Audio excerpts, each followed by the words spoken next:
next year we'll just forget about all of the cars and do an episode dedicated to the men of F1. Oh, I think that's absolutely necessary. George Russell, 11 tenths.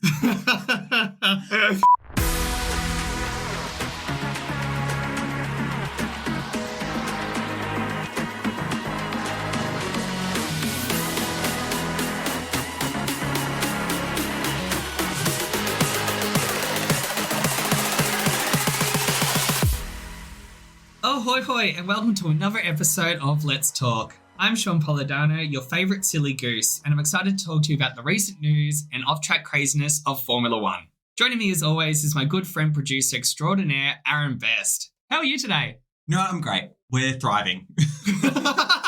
How thriving? Because I heard you said you were just getting excited for how thriving you are. I'm not going to say that first episode nerves are gone, but we're definitely getting there. I'm looking forward to today. It's going to be great. Yeah, thank you again for the first episode. And thank you for everyone that's listening too. We really appreciate it. The one thing I have learnt though about recording this podcast is that I make so many unconscious noises that it's concerning. Yes. To put it into perspective for people listening, last week's half an hour episode took us just over an hour of actual recording time, and editing took us about 6 hours. 4 to 5 of those hours were just removing sounds Sean didn't know he was making with his hands and mouth. I feel like we're going to have to do Let's Talk, the ASMR cut later in the season. I think that's a great opportunity for an extra, you cheeky bitch. But I just didn't realize that I make so much noises. I think I am a very quiet and demure human being.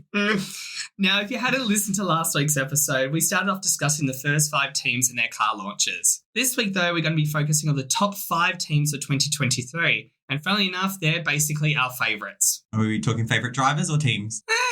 Why not both?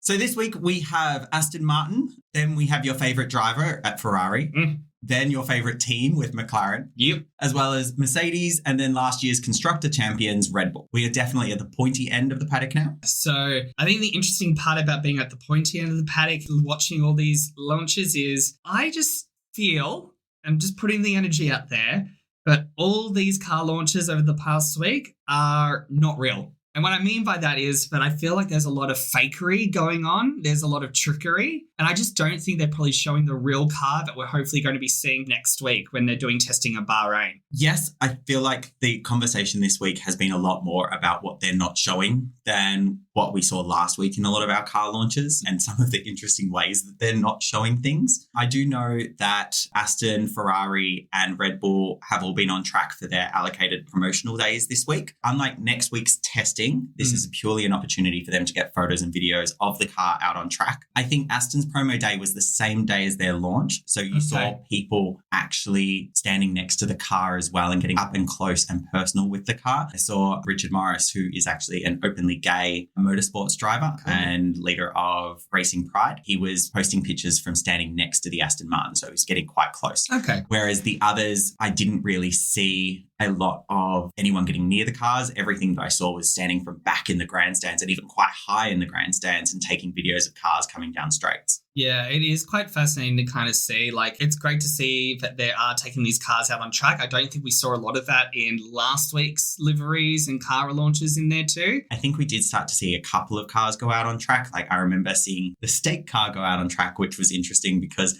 it had no Stake branding. It only came out with Kick branding for their promotional day, which is interesting. You'd think they'd want to get the Stake logo on the car during their promotional photo shoot. I think you're right. And you know what? Let's start talking about the releases this week. Just like last week, we'll go through the cars released and then also give our final opinions on the cars with a good toot or a bad boot. Once again, we'll stick to the order that they were released in. So we're going to start talking about Aston Martin. Aston Martin. Visually, looks exactly the same as 2023. To be honest, it's probably a good thing. I think the colour, the styling, the way they've got their brands all over the car, and that kind of yellow with the green up top and the black below is lovely. I don't think they need to change anything. They have not changed anything, and I think that's actually a good thing. Yeah, it's giving Homer winning the diorama competition in The Simpsons, the redesign of the power plant. where he literally goes, I just basically copied our existing design and then added some flaps to increase aerodynamic. And I think this racing stripe is quite cool because they've added a new yellow stripe across the top of the engine cover. But the changes that have been made to the car are so tiny that you don't actually notice them until you actually see some of the close-ups of the intakes and the front wing. As we're seeing with it, there is a bit more of the trend where the black is moving up a little bit higher in comparison to 2023. So again, they're using that exposed carbon and not painting it because it adds less weight to the car. There are some brand changes. Aramco is on the side this year as a brand compared to last year was Koenigsegg? Cognizant. There we go. So there are some little changes here or there. But again, as you said, you have to look at the proper details here with the car and what's actually physically changed because delivery-wise, they've stayed with true. It's the same colour. It's that Aston Martin racing green. I literally spent about 5 minutes staring at the picture like it was there are 5 differences. Can you find them all? Oh, like when you're having to do one of those online things to say that you're not a robot? That's it. Yeah, got you. It looks really similar. It'd be interesting to see what the team bring this year. As you've mentioned for a couple of teams previously, we're seeing a lot more of that Red Bull influence happening on the cars. With this one, the side pod shape is changing a little bit to have a deeper cut underneath, the way that Red Bull led the way with. But you're right. Otherwise, there's not a huge amount. The stickers have changed locations. Cognizant is in a different place than it was last year, and Aramco is in a different place than it was last year. Yeah, I think the one thing that stands out for me alongside those side pods that you had mentioned from a technical aspect has been the difference on the front wing. If you are looking, again, this is like pixel peeping on these images and trying to find out what has changed. The front wing's, I think, the most obvious. So with last year's car, the nose, so that long bit goes extended to the front of the wing, right? So there is no gap. This year, they've got a gap in that first section of the wing. What everyone's been saying from a more technical standpoint has been that they're using that gap to channel more air to the bottom of the car, which again, these cars are very much about how do we move air underneath it to make it stick to the ground so they're able to go high speed but also do more cornering. So it's using that airflow. So I feel like they're opening that section up just to move more air underneath the car to make it work better. And we'll be discussing this particular front wing detail of whether or not the nose is connected to the first fin or the second fin on the front wing a fair bit today, because it is something that has been discussed on all of these top cars this week. This isn't the first car that we'll be discussing this with. It also isn't the first car that hasn't really changed its livery. And in actual fact, it's not actually the car that has changed its livery the least. Mm-hmm. Moving on, let's talk about the next car that was launched, which is Ferrari. I love it. No words. 10s across the board. I think I might be actually going like not only just my love for Charles Leclerc, but now I might actually fall back in love with Ferrari. It is a red car, and they have played up the fact even prior to releasing the car, the concept that, oh yes, it is a red car. They had Sainz and Leclerc have their little reaction moment looking at the car without showing the car. And I think it was Sainz that goes, well, it is red. I do have to say I like the design changes. I like that they've lent into that yellow stripe. I think that the car does actually look really nice. They've changed the way the red goes across the front of the car. They have also changed quite a lot on the actual shape of the car. So one of the things that stood out to me is that they've quite drastically changed the shape of the engine cover towards the back of the car. It looks a bit fatter, doesn't it? It does. And I believe that's due to the suspension that they've got in the back. They're using pull rod, I believe, instead of push rod like the other teams in the paddock. Yeah, because I think they've gone a little bit different compared to the Red Bull style. Every other team was doing the same except for Ferrari. Yes. And Haas is doing the same because as Ferrari. they're getting the suspension parts, yes. I do like the style. I do like the accents. The car itself looks really nice. They've also changed their race suits to match the car really well. It is also not as much black as every other car on the field. Okay, so this is where I was thinking Ferrari would go. They were not going to paint the car at all, just have a carbon fiber black chassis and just have little red accents as part of their logos. They'll take it to the absolute extreme, and I'm kind of happy that they didn't. And they've only just gotten the black underneath the side pods and in sections that just makes it look still racy with a lot more red in certain places. I think they've done a fantastic job. The engineers probably did try. The marketing team is just like, no, No. Enzo will roll over in his grave. Yeah. It was interesting because in the lead up to having the Ferrari car released, I did look and see, okay, well, have they ever actually not had a red Ferrari? For every Ferrari race that they have ever been in, there are a total of 2 Grand Prix where they did not drive a red car. Okay. And that was in 1964 because Enzo cracked it at Italy, at the Italian broadcaster. Uh-huh. Back in the 60s, the cars were painted in the colours of their nation. So the Ferraris were that Italian red. Mm-hmm. For the last 2 races of the 1964 World Champion, he re-registered the car in North America and drove a white and blue car. It's basically just doing a couple of these ones. It was interesting because then there were talks of would Ferrari return to Formula One in 1965, and they did with a red car. And they've had red cars ever since. It was interesting. 2 races ever where we haven't had a red Ferrari. I'm glad that they've stuck with the red. I think it's the sexiest car. I'm very excited to see this car. The cheerleader effect, Charles Leclerc was standing next to it, and so you think it's the sexiest car? Oh, 100%. It makes it 100% more sexy. But again, with red should hopefully means it goes faster. We should probably move past the fact that it's going to just be a qualifying car, and hopefully it could be a race car. Or I could be very disappointed and it just blows up. So we're not too sure where it's going to go. I think it's the most sexiest car. I think that combination, as you said, with the yellow stripes here or there and a little bit of white with the red is just perfect. We are, as we're all seeing through here, is there is inspiration from Red Bull. We talked about giving a bit more gap to that front part of the front wing. So that's very evident and clear within this design there too for Ferrari. And again, that evidence of using maybe more of that kind of Red Bull shaped side pod. So again, hopefully with this package, they're able to go and take something that was pretty unreliable, only a qualifying car, and hopefully make it not only a fast car, but something that can kind of race well every Sunday. One thing I am very interested in seeing for this year, Ferrari last year was the team that we talked about having questionable strategies. We didn't understand what their strategy was for many races. For 2024, they have already come out of the gates with a really, really interesting strategy, which was to destabilize Mercedes. The announcement of Lewis Hamilton moving to Ferrari in 2025, Yep.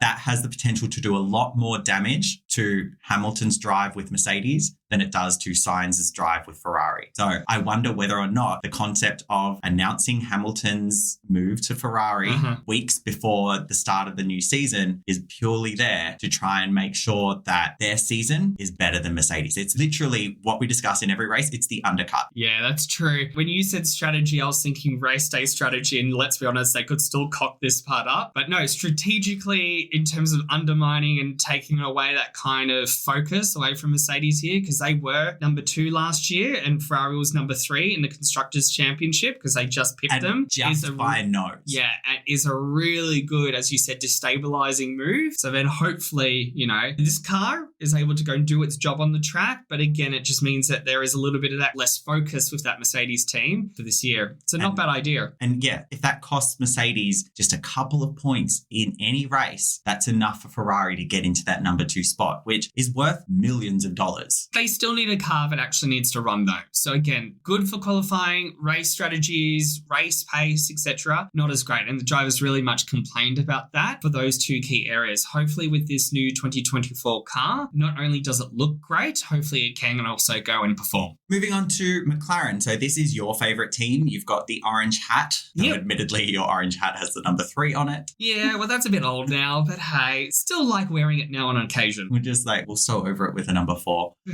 McLaren is probably one of the first teams that we saw this week that did a lot of hiding. Yes. The photos of their car are heavily edited to black out areas of the body or to hide areas of the body behind the rest of the car. The angles that they posted the photos of made sure that like the front wheels were hiding the inlets on the side pods, and the very front facing down the wing photo that most teams will release, their one, everything was just blacked out. Like it wasn't just that it was the effect of the photo, it was digitally airbrushed out everything that was behind the suspension of the front wheel so you couldn't see what was happening on the body of the car. Yeah, and we're doing this as fans, right? So all the material that we're getting is publicly available as fans can get, so from numerous sites. So again, it is very interesting with McLaren's strategy here that they have distanced the car very far in comparison to some of the images that we have seen so far with Aston and Ferrari, where they're a bit more closer. You can see some intricacies with the wing. You see them actually on track with Aston, as you had mentioned.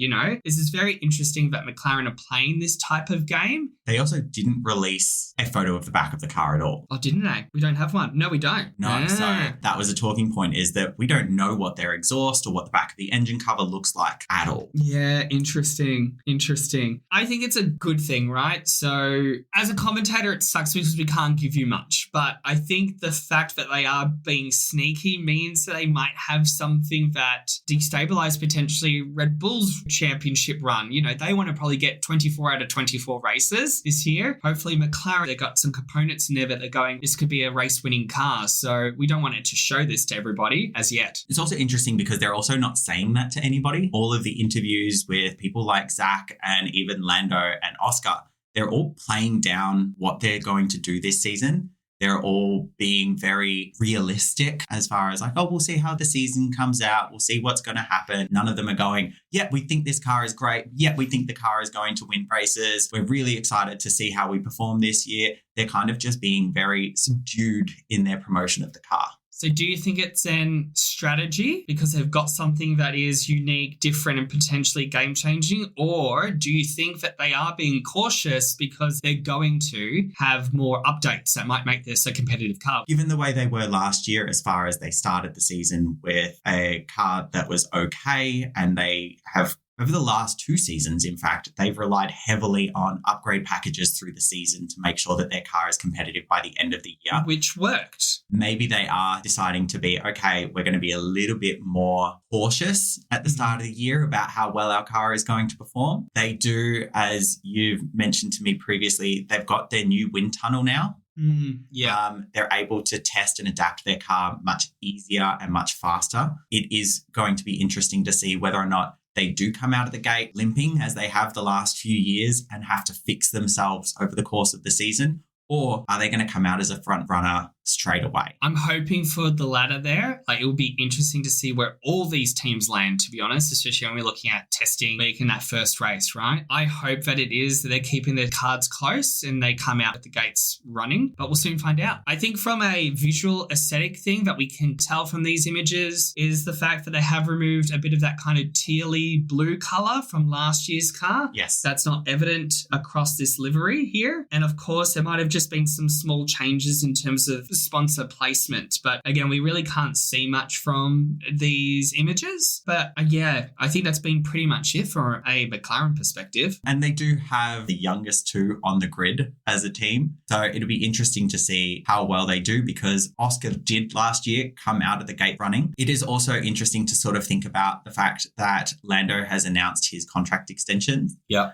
I saw some articles last week that were discussing what the strategy behind that was. Obviously, Lando is a great driver and any team would be lucky to have him. And he signed his extended deal with McLaren the week before all of the Lewis Hamilton stuff happened. And some of the articles that I saw kind of talked about why would he have committed himself to McLaren so early and for so long when the whole world is now open. Everyone knows that Sergio Perez is in a bit of a his contract spot. Finishes up this year, I think. And then there are so many, I think it was something like 14 out of the 20 drivers, their contracts end this year. It's going to be a very crazy, silly season. Exactly. So it was interesting to see that Norris has extended his position with McLaren and doesn't leave himself open to some of those other opportunities, and whether or not that was due to the fact that he has options the way that Lewis Hamilton does, he has options to leave, or whether he's doing that to try and solidify his position as their number 1 driver in the face of someone as good as Oscar. I also think that McLaren have,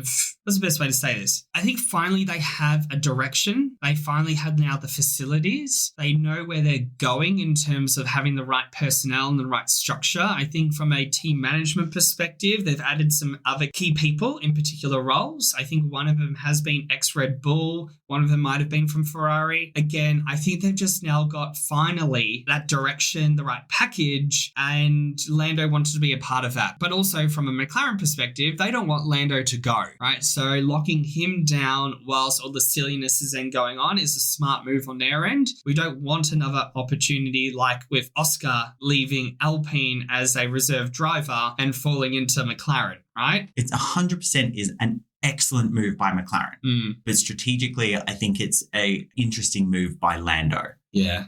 I think it leaves him with less options than what he would have otherwise had he waited till at least summer break. If he waited till summer break, he would potentially be in a position where he has pretty much the pick of the team. Yeah. Because we know that Red Bull potentially have a seat next year. We know that Mercedes definitely have a seat next year. Ferrari, not so much. They're now secured. But he potentially had that opportunity to move to one of those two big teams, and one of those two big teams that potentially have the opportunity for more podiums than what McLaren have had in the last couple of years. Yeah, I don't know with this 2024 season. It's going to be very interesting to see who comes out of the gates very quickly, who's got the right strategy in that direction. My money is with McLaren keeping everything very close, and with all their changes that they are doing, I think they're on that right trajectory to then be a very good competitor to Red Bull. Maybe also for the fact, maybe they're just going for a twink look, you know, having young Oscar Piastri and young Lando Norris, twinkdom, vibes, woo, maybe that's the whole thing. That's a marketing ploy. No, for me, that Ferrari, obviously having Leclerc and Ollie Behrman as their reserve driver this year, they're just collecting twinks over there at Ferrari. Yeah, maybe we need to go and put it up on our Instagram, the twinks of F1, basically, and kind of give you guys the experience of seeing these very amazing and attractive looking men. But yeah, it's very fascinating. McLaren, I'm kind of excited for them, and I know that I'm a big fan, but I'm kind of to see where they're going to go. Moving on to Mercedes. To the Silver Arrows, the return of the Silver Arrows, because we now have a Mercedes that is silver and painted. It is not black. Well, it is okay. It is very black.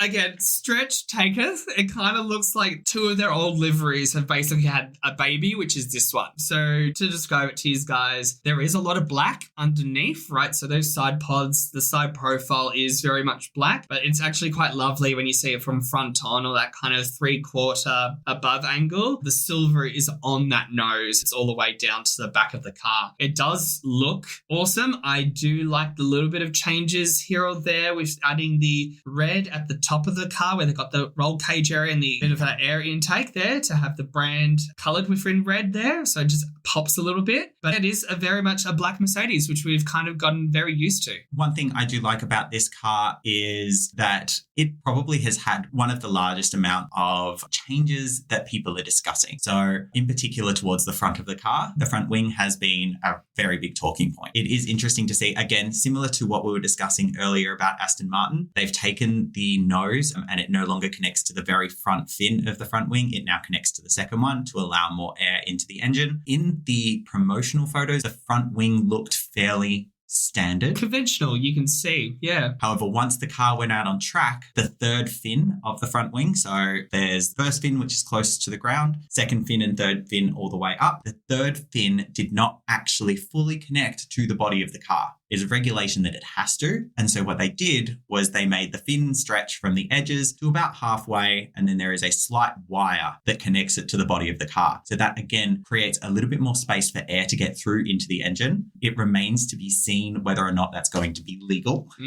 Yep. But it is interesting to see Mercedes trying something new. They've had struggles the last couple of years since the ground force regulations came in. So it's interesting to see them, again, trying to innovate. They are still moving towards that kind of Red Bullish look on the side of their car. But it's interesting to see them try new things to remain competitive and move themselves up that second position so they're closer to Red Bull. Yeah, and this is where my thought bubble came up at the start of this episode, right? What we do see in these promotional materials is probably not always going to eventuate to what we see on the car. And as you had mentioned, that kind of wire on that last fin on the front wing is very controversial. I think they're now calling it the legality wire, which sounds like a really bad under support bra as a thought, but it is very interesting that this is the only team that have gone let's play with that rule a little bit and see where we land. The idea, I think, is just to try and get more of that air underneath. Like, I can't see any other reason as to why they would then do it. They're taking a bit of a risk and taking a bit of a gamble here. And I think that's quite interesting. It's not a Red Bull move.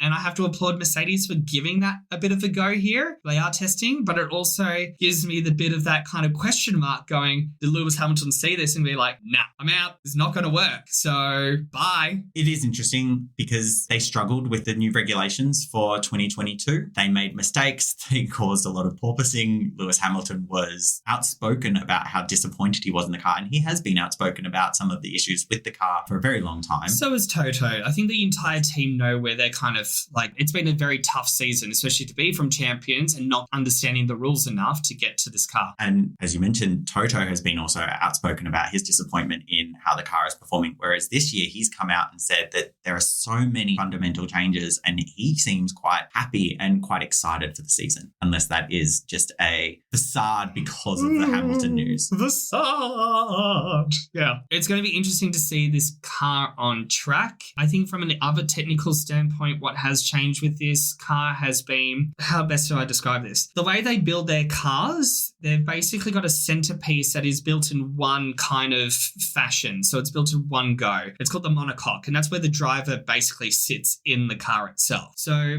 looking at all the 2023 and 2022 cars, the Mercedes car had the driver a little bit further to the back of the car in comparison to where Red Bull and everybody else had. They had the driver a little bit further at front. Other way around. Got you. So it's the other way around. Lewis was quite vocal about this because it changed his style in understanding where the points of the car were to then turn it in correctly. And he wanted that to be moved back. With budget restrictions in Formula One, that was not going to be a change that Mercedes could go and do easily. And that's actually a good thing with the budget cap. You know, if you've made this change, you have to stick with it until you have the budget to go and do this again. But I have read that they have changed the position up now, which is good. So it's not by much. I think they mentioned that it was about 10 centimeters or so, but hopefully it might give the Lewis Hamilton a little bit more favorability and maybe a bit more of that balance with this car. I also am interested to see, with the announcement of Hamilton leaving Mercedes at the end of the year, how they make decisions on track in regards to George and Lewis. So last season, we saw a lot of George and Lewis competing for positions throughout the race. We had a lot of angry George radio comments about his position on the track and his strategy and what the team were doing for him instead of Hamilton. Yeah. It will be interesting to see whether or not Mercedes as a team do decide to push in favour of George a little bit more this year over Hamilton, purely because he's going to be around in 2025 and Hamilton won't be. Yeah, no, it's going to be a very interesting season for Mercedes. I think there is just so much hope for that team, and there's a big fan base for this, and they want to see it succeed. But I think now the news of Hamilton moving, they're testing new things, and they're still coming from way behind. It's going to be another challenging season for Mercedes. Also, I think before we kind of move on to the next car, I just noticed that they've got some nice Mercedes stars at the end of the engine cover. I like that. I think they've had that previously. Yeah, I think this was a little bit darker, but you can actually now properly see this because they decided to choose a bit of silver. Yes. Yeah, nice. Last but not least, the car where they clearly didn't hire a graphic designer between 2023 and 2024 because the car is painted exactly the same, Red Bull. Which I think, easy, fine. You know what? Why spend the money? But I think from a brand visual thing, you see some of these cars stick to what they are identified with. You know, Ferrari having to be red. Red Bull being this navy blue and having the Red Bull accents and some yellow. Fine. At least Ferrari made some changes and made their red distinct. The Red Bull is literally the exact same paint job. I think the yellow might be different. But you know what? If it ain't broke, don't fix it. Again, that's a good one. That's a good thing. However, the one thing that is being talked about a lot with this Red Bull is that although the paint job has not changed, the car itself has changed quite a lot. And the interesting thing about the changes that they've made is that Red Bull seem to be trying all the things that Mercedes couldn't get right. Yeah, and let's maybe touch on these individually and explain a little bit about them. So I think the thing that stands out for me is the fact that it has gone to the gym and it just focused on shoulder work the entire time. And it's just got these big big shoulders that you can visually see. And I think to best describe it, you've got the halo of the car, and normally you'll then just get to the engine cover there, and it's pretty flat on most of these vehicles. The Red Bull has just these bulbous shoulders that go all the way to the back and then quickly dip down to the rear. It is one of the most interesting parts of the car, or one of. It is that most visually striking one, especially because you can see this in the promotional material. Yeah, it looks very much like they are trying all the things that should create a car that is more aerodynamic and will push the car to the ground. Now, we know that Mercedes tried a lot of these things, and Mercedes had issues with porpoising because they were pushing the car too hard to the ground. It looks like Red Bull are going to try them, and it'll be interesting to see whether or not they have problems with porpoising or things like that, because they are trying to make that car so much more aerodynamic over the top. The Red Bull floor has been a point of discussion for the last 2 years. What are they doing differently to every other car that their floor just works so much better than everyone else's? They had Adrian Newey, this aerodynamics genius, so win. And the opposite of what we've discussed with Aston Martin and Ferrari, where on their front wing, instead of the nose of the car attaching to the second fin on the wing, we're now seeing the nose of the car attached to the first fin. So that's reducing the amount of air that can get in through to the engine there. Well, hypothetically, right? So, we're not technical engineers here, but I also look at this wing, and this goes back to my initial suspicion. I just don't think that is the final front wing on the car. Like, it looks too plain a little bit, but this is the exciting thing, right? If they're keeping their cards close by giving you not only promotional material, unlike McLaren, which you can actually see, Red Bull have gone down the route going, we're just going to give you something, right? And then we'll just change it all up once we get to the track. But it's very fascinating to see. I think the last thing that they've kind of taken that was originally, let's say, inspired by Mercedes, which you were talking about, is the side pods and how they're structured. So in 2022 and 2023, Mercedes ran with these side pods that were basically vertical. We're seeing all of the side pods originally that Red Bull pioneered with a bit more of a letterbox kind of shape, so horizontal in their design. What we're seeing and what we've been both reading has been that Red Bull have gone and said, you know what, we don't need letterboxes. Let's go and do the vertical thing like Mercedes did, but let's do it our own way. So it's been very interesting, as you said, that they've taken all these Mercedes ideas. Let's see if it works, because can you imagine if it does? They also were a team that had a live launch. So They had the car and they had the team standing there and they had the team discussing it, which potentially was a bit of a, well, let's distract everyone from what's happening behind the scenes with Christian Horner moment. But one of the things I loved about their live event was that they made really conscious decisions to hide parts of the car. Again, we have not seen the back of this car. And even when they panned the camera during their live event to the back of the car, they had people line up side by side to block the view of the camera. There were about 6 or 7 people standing abreast so that as the camera went around the car, you couldn't see the back.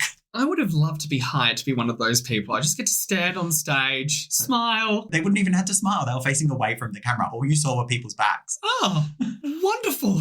But they did do a live event. So they did show an actual car, unlike some of the others that have, as you mentioned last week, only done digital releases of the car. So it will be interesting. They were out on track to get their promotional material as well. So we'll see whether or not those changes will reflect in the car this year. Yeah, are they just going to do what they did last year and basically, well, this is a show car and then everything fundamentally changes once it's out for testing? Like, it's going to be fascinating to see. You've pointed to the fact that it is the same car for the show reel kind of thing. So it's going to be very interesting to see what happens with Red Bull. But it has also, I think this would hopefully disrupt everyone's thinking with every team going, if we've been catching up to Red Bull for 2023 season and now Red Bull have gone to here, holy crap. Like, if this works for them, there is so much catching up to then go and do, and we're still going to then see a Red Bull run away with this championship. And it could be that Red Bull still are so confident in the gap that they had between the teams that were coming in second and third in each race. They were still so confident in Max's gap to first that they decided, you know what, let's experiment a little bit more. Let's change some things up about the car. We know if it doesn't work, we can go back to our original design from last year. Yeah.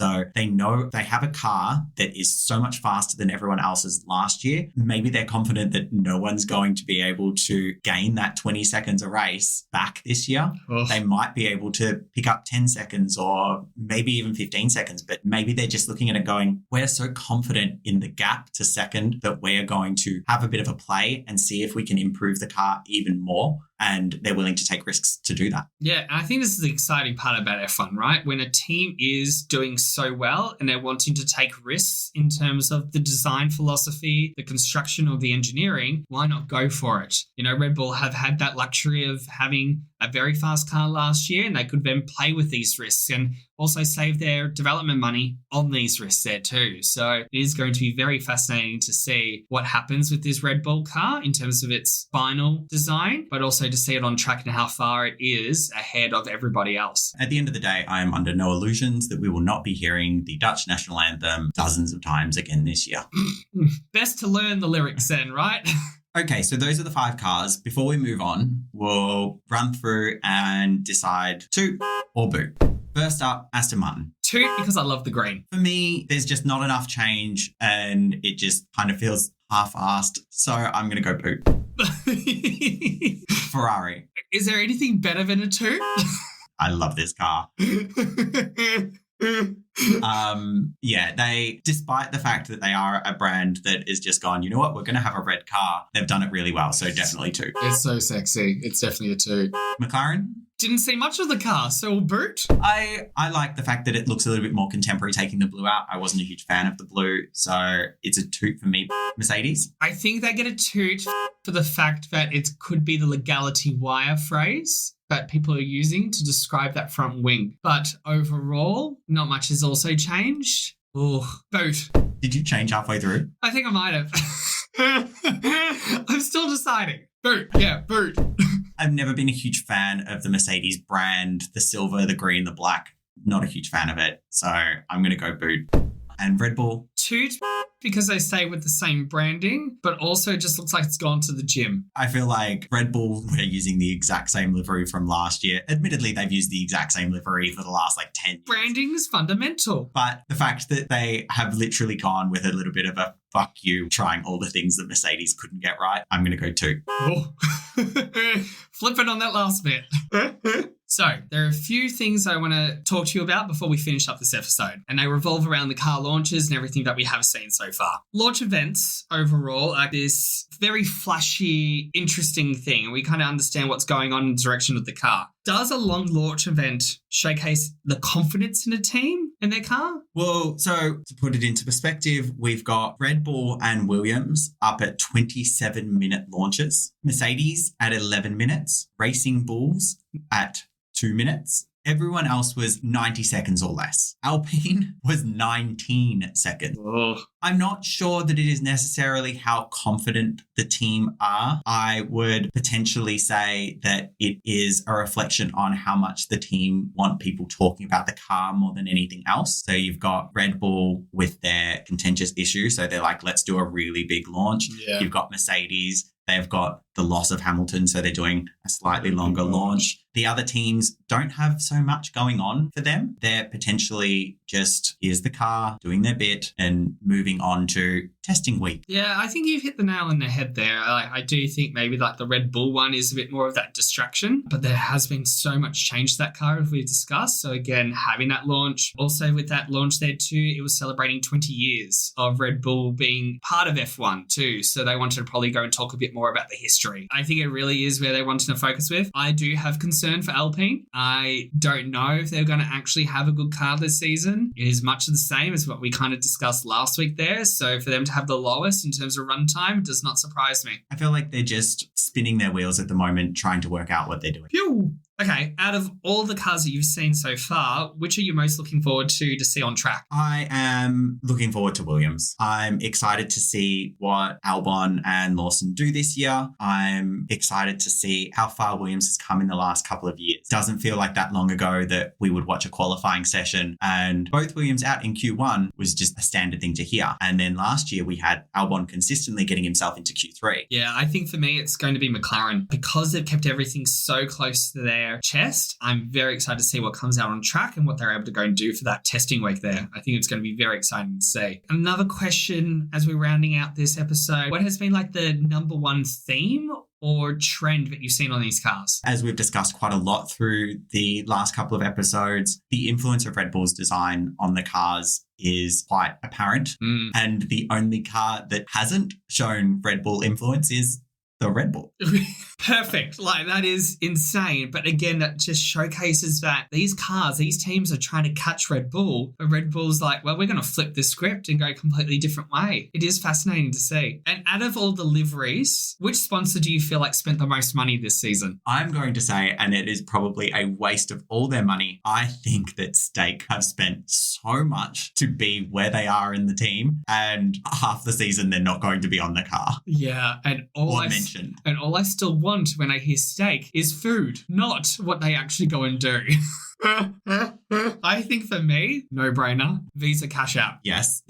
It is the true identity of this Racing Bulls RV car. It is scattered everywhere and it looks atrocious. I'm going to look up. I wonder if they have actually published how much Visa have paid to be the name. I wonder if there is disclosure on sponsorship somewhere. It'd be interesting to know how many millions, potentially billions of dollars Visa have put up just to be the name there. Yeah, I reckon that's going to be very fascinating to understand and see. Actually, I changed my mind. Oh. Who do I feel like I spent the most money to be a sponsor? Lawrence Stroll. Get that daddy money. Oh, come on, daddy money. All right, final question. Based on your personality, Aaron, who would sponsor you if you were an F1 driver? I'm not really sure how much money do autism charities have to sponsor an F1 car. I can imagine that if I was a driver and them doing the interviews and I'd just be so bad, my neurospiciness would show. How do I even follow up on that one? Well, who would sponsor you if you were an F1 driver? Who would sponsor me? I think it will be Durex because I'll glide to a podium. Yo! Are you sure it wouldn't be Melbourne Sexual Health Centre? Hey, you know what? I'm here for local sponsorship, and if there's got to be that awareness there, I'm more than happy for them to be on the car. That's all the time we have today. Next week, we have Formula One testing week where all the teams will come together in Bahrain to gear up for the 2024 season opener, and they'll give us a first glimpse on what we can expect from the drivers this year. We also, on the 23rd of February, have the release of this year's Drive to Survive on Netflix to shed some well-deserved light on last year's secrets and off-track drama. Oh, so many secrets. So much off-track drama. I'm not sure if you've seen the posters for Drive. They came out last week. Mm-hmm. Max Verstappen is in none of them. Why is that? They feature every other driver's face. What do you mean every driver? Well, not every other driver. They feature all of their regular drivers. They do not have Max Verstappen on their posters this year. So if they don't have Max in the season, how are they going to talk about how well he did? Maybe they just go with the entrance. The first episode is Max won this many races, da-da-da-da, Red Bull, da-da-da-da. But this is where all the action was. We won't speak about him for the rest of the season. For the rest of the season. Okay, that's interesting to kind of know. So you think that Max is not going to be represented? There's a rumour that Max won't be in this season of Drive to Survive. He was always iffy about it, I think, with the first seasons or two, and he didn't want to be a part of it. Again, he's very much racing driver first rather than entertainment superstar. But yeah, we will be binge watching Drive to Survive together. Binge. And then we'll be coming into the studio to discuss what happened in Drive to Survive and what we thought were the highlights of Formula One testing week. Yeah, so definitely make sure you tune in to next week's episode, and also don't forget to subscribe to Let's Talk wherever you get your favourite podcasts. And whilst you're there, give us a rating. All that kind of feedback is going to make this an amazing show. We've also got social media, so follow us at Let's Talk Show across your Instagram, TikTok, Facebook, you name it, we should be there. Thank you so much for the last 2 weeks, Aaron. I think it's been fantastic to be talking about the liveries with you, and I'm very much excited to be now talking about Drive to Survive next week. That's it from us today. We'll see you next week on Let's Talk.